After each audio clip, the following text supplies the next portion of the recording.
Щом той не ме иска, защо ме гледа така?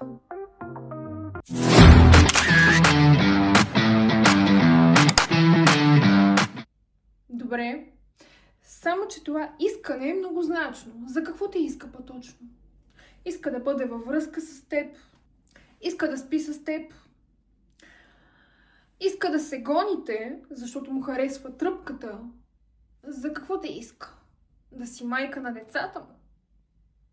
Ако те искаше да бъдеш точно такава, не мисля, че щеше само да те гледа.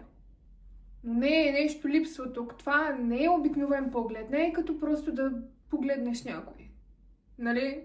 Има нещо специално в погледа му. Той седи и те гледа с едно желание.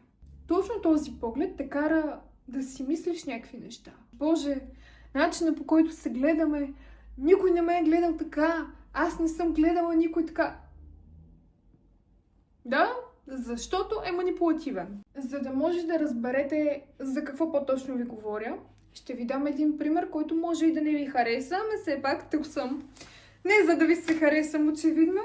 Така, да кажем при живота си, хипотетично, е присъствало момче, което нямаш чувства към него.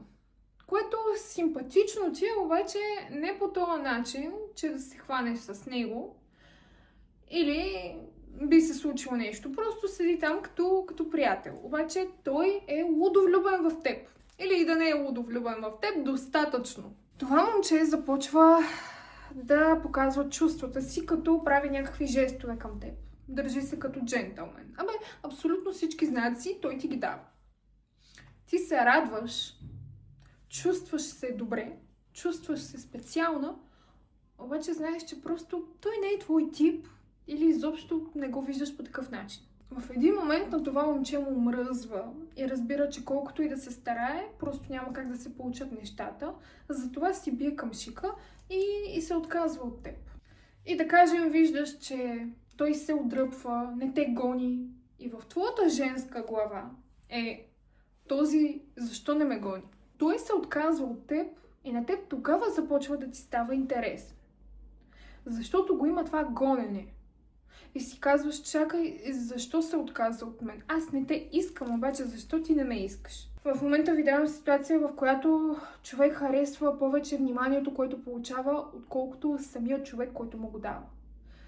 Така че, нека погледнем тази ситуация и да се върнем обратно на вашето момче. Този човек се чувства добре във вашата компания, защото не е виждал никой досега да го гледа и да го обгрижва по начина, по който вие сте го правили. Той може да ви дава почти същото обратно, но не е достатъчно. Той ви държи в едно такова положение, че не са ясни вашите отношения. Дава ви малкото, но достатъчно, за да може да сте прилепени към него и да искате още. И за да не може да си тръгнете. Това ви дава. В момента, в който вие приемете обстоятелствата и си кажете, добре бе, се тая, няма как да се получат нещата, аз тогава си тръгвам, този човек се променя.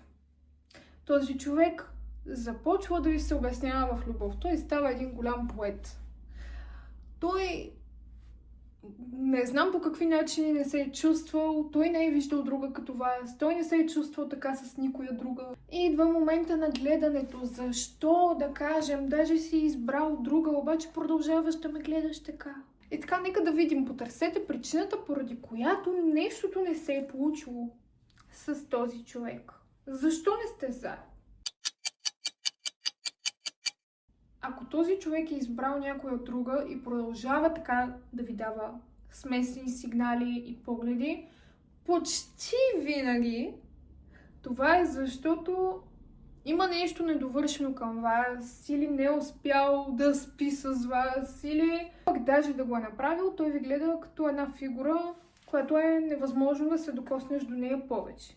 И на някои хора това напълно им стига да гледат някого, да си представят какво е можело да бъдат с този някой. Този тип хора често изневеряват на половинките си, защото просто искат тръпка. Тези хора много им е трудно да бъдат във връзка, много е трудно да бъдеш моногамен, защото просто я няма тази тръпка. Тръпката от това да не те хвана, тръпката да се криеш, всичко това е много по-невероятно за тях, отколкото, нали, да си в някаква нормална връзка и да бъдеш само с един човек. Което обяснява защо докато той има друга, те гледа теб. Това са две коренно различни неща.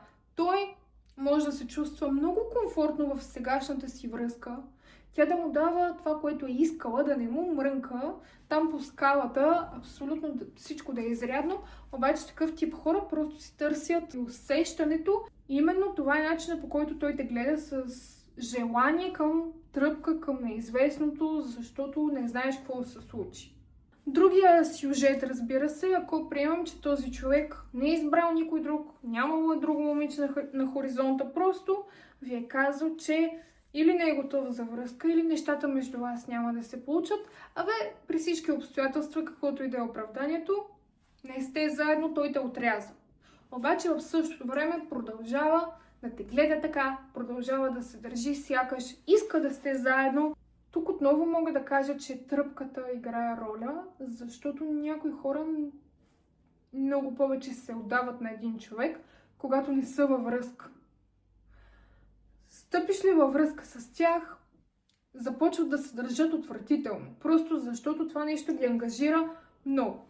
Те не искат да бъдат толкова във връзка, колкото усещането за нея.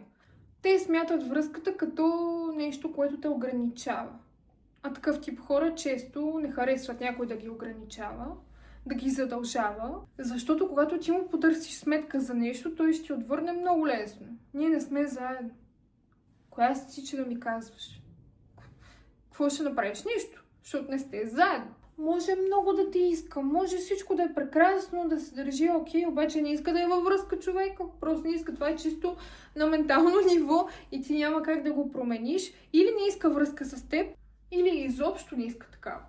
Без значение кой сюжет е, стигаме до един край и това е, че любовта понякога не е достатъчна. Даже и при двете неща да имало любов, да има страст, да искаш да си с този човек или пък да не искаш и да ходиш да изневеряваш и всякакви такива турски сериали.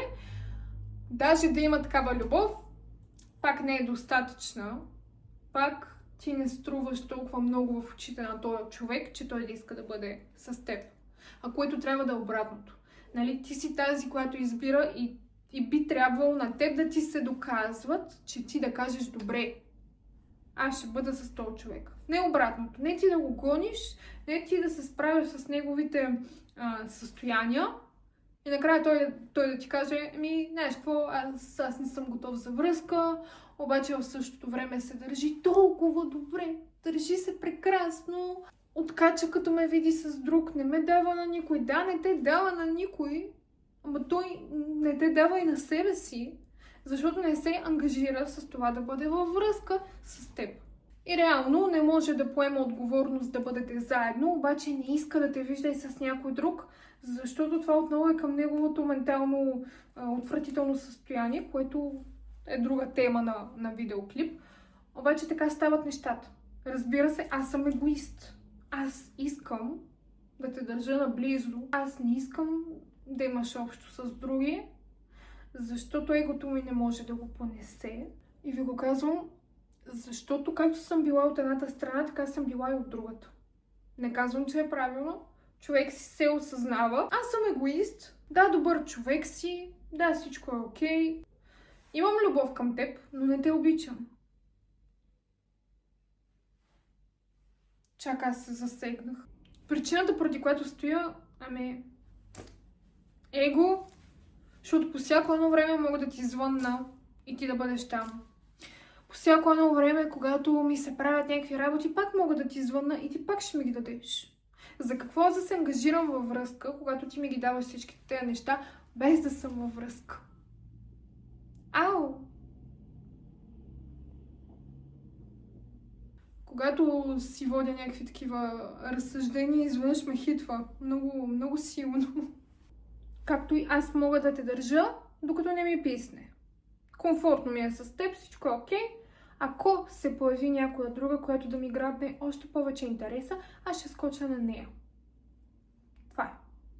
Ако нещо не ми хареса, разбира се, ще се върна там.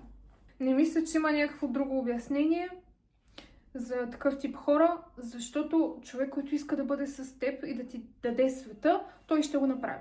Нищо няма го спре. Да не говорим за мъж, който те вижда като майка на децата му. Не строги родители, не някакви вражди, не чуждото мнение, нищо няма да го спре този мъж. В момента, в който той тръгне да си намира оправдания, просто не иска до такава степен. В момента, в който той получава всичко, а даже не си мърда и пръста, само ти казва колко си красива, гледате влюбено, прави ти комплименти и всякакви такива неща, даже не трябва да мисли в дългосрочен план какво да става, как да печели пари, как да се доказва, как да прави тези всичките неща, защото просто ти в момента, когато той нищо не прави, ти пак си там и му даваш много повече, отколкото трябва да му даваш. Ами аз да съм мъж. И аз няма да се откажа от теб. И аз така ще те държа.